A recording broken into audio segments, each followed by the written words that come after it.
Hi everyone, it's Plastic EP coming in from Melbourne, Australia. And let me tell you, I've got two VIP guests. I got Henry Stadler and I got Frankie Vinci. And let me tell you, there's a brand new CD, double CDs just come out called Stadler. And I'm telling you, it just blew my socks off.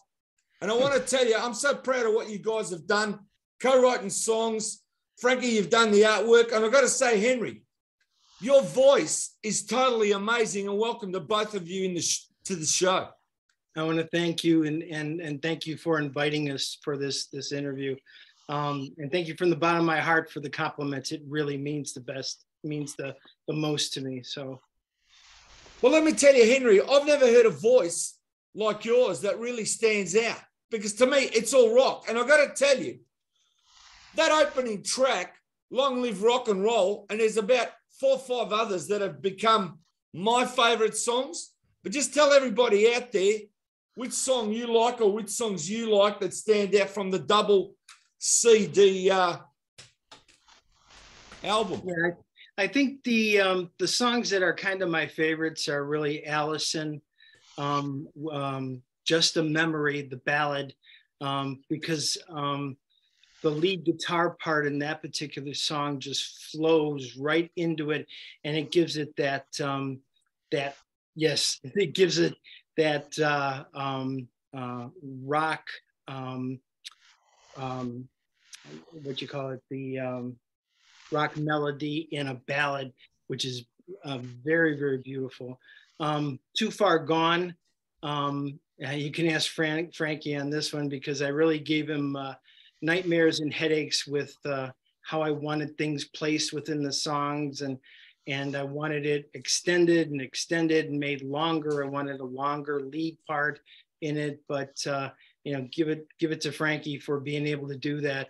The opening song that you talked about, Long Live Rock and Roll, that intro is all Frankie. That he built that up, and when you got to crank it when you turn it on, but boy, does it hit you in the face like a Who song when you turn it on. It's amazing. Now, Frankie, co-writing songs with Henry, that must have been great. Over what period did you write the songs? Because there's so many songs on here. Well, Henry and I wrote a few from scratch, but most of that stuff was Henry wrote years ago, and I joined in, updating it and adding my 2 cents or add a bridge here and there. But Henry can tell you what years he kind of started some of those early ones, right? Henry, what years? Yeah, actually, believe it or not, Long Live Rock and Roll was the very first rock and roll song that I wrote. And we're going back to 1978. And of course, I asked Frankie to modernize it a bit and bring it up to date a little bit. And he just blew it out of the water with it. Like I said, when you turn it on, it sounds like a Who intro. It sounds like a Who song, and it just turned out fantastic. I'm very, very happy about that. Now I got to say, there's 20 tracks on it. I mean, it's amazing. You can't stop playing it. But let me tell you, in my mind, all right, Henry, this is me, just me, all right? Okay.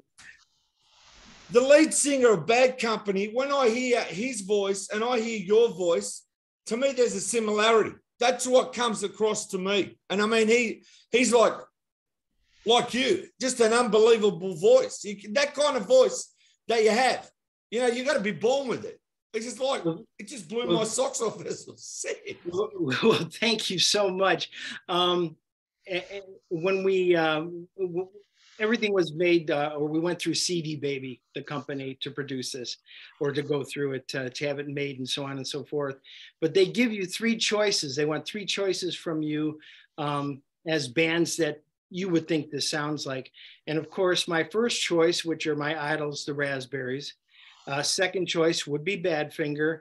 And then it has that Who element going through the whole album. So it's kind of, we were lucky to, Frankie was just a genius in regards to the sound. So, No, it was fun to produce and co-write. You asked earlier, Plastic, how long it took. About 2 years of not constant, but back and forth, working on tracks and co-writing and back. Henry was doing the vocals at his place and drums, and you know, some other instruments, but we bounced everything back and forth, and I mixed and mastered everything here. But we had to go back and forth, like, hey man, you need to fix that line, or hey, let's rewrite this, or whatever. You know, when you co-write or co-produce something, you want to go back and forth, especially long distance. And Henry and I had never met in person, but you came, what was it, May? When you came to Connecticut? Yeah, I came over in May. Yep. 5 days, and we tweaked some stuff. We hung out, went to an art show with me. Yep. We had a fun time. Yep. Well, I got to say, the double CD rocks, and the artwork that you've actually done, it's got this fantastic look to it. As I said, there's all the tracks, and most of them are written by both of you.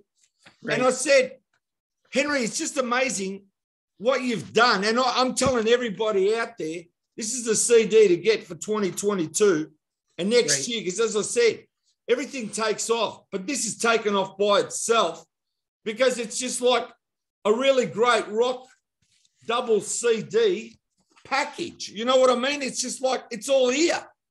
Right. I mean, when I set out to do this, I wanted to cover pretty much every, I don't know if I want to say genre, but I wanted to cover the rock, the awesome, the hard rock. I wanted to cover the ballad. I wanted to cover easy listening. I just wanted to cover the whole spectrum of the music that, you know, basically most people listen to. And I think we did that with the CD and with, you know, of course, with the Frankie help. So. Well, Henry, I'm not joking, man. You got an amazing voice. I'm just like, it's blown me away. And I mean, you know, when you hear something and it's that great, you got to compliment it. And I compliment this as the CD of 2022. And I want everyone to go out there and I want them to buy it from now. Can you tell everybody the links and everywhere they can get the CD? Well, like I said, we went through CD Baby, so it's available on Amazon. It's available on Spotify. It's available on YouTube. Anywhere you're streaming music, you can get the CD. What else, Frankie? Did you want to?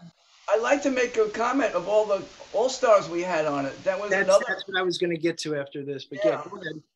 No, go for it. And it happened, it started like with one guy, right? I said, maybe we can get Richie Scarlett to play, who's played with Ace, Fearley, and he's out with Mountain replacing the late great Leslie West. And we had Steve Holley from Wings, which we got through our friend Kirk Yano, who's playing bass on one song. And he's out with King Solomon Hicks. King Solomon, couldn't remember. Sorry, Solomon. That's right. And Solomon, you know, is blues dude. And so Tommy Allen from Flash Cubes is on it. Lex Marchese from Photomaker. Your drummer, Joe Bonifanti. Jim Bonfanti from the Raspberries is on it. Tommy Rich. Tommy Rich, who plays with Donnie Iris and the Cruisers. Yeah, there's a lot of great players on it, and so on. A lot of Cleveland guys that Henry knew that are, you know, great players, great drummers. Chris was great on it. Chris Seligan and Patrick Ginley, though both of those drummers are so tight and awesome players. Yeah. That's amazing. How long did you spend in the studio to put down the 10 tracks? The 20 tracks. Yeah, the 20 tracks. Sorry, 10. Well, you're gonna. I'm just gonna say. I mean, it took 2 years because it's just like a rock band. You have to coordinate when you're going to get these guys in. And of course, these guys have families, they've got functions, they've got lives as well. So I had to work with whoever I could get on any particular day. And my engineer, Matt Kruger, who's actually here with me today, he was the one who I had to rely on to do the mixing and the recording. He's a specialist in recording drums and things like that. So he had to be with me. So I had to coordinate when he was going to get there and so on. It was just a big process, a huge process. And like I said, it was coming out of COVID when Frankie said, well, you know, why don't you just send me a song and I'll cut it. And then if you like it, fine. And if you don't like it, no harm done. And the first song was Someday Soon. And he cut it. And it was so spectacular to me that I'm like, oh my God, this is record quality right now. And so I went with Frankie. Well, let me tell you, This is the CD to get. Don't wait. Go to CD Baby. Stadler, 20 tracks. It's unbelievable. And I want to congratulate you both on a fantastic rock and roll accomplishment, right, on 2 CDs. And this will be flying all over the world, worldwide. And I want to thank you, Henry, so much, and Frankie. Well, thank you so much for having us on the show. I truly appreciate it. Don't worry, you guys deserve it for all the hard work that you've put into it. Thanks again. Thank you so much.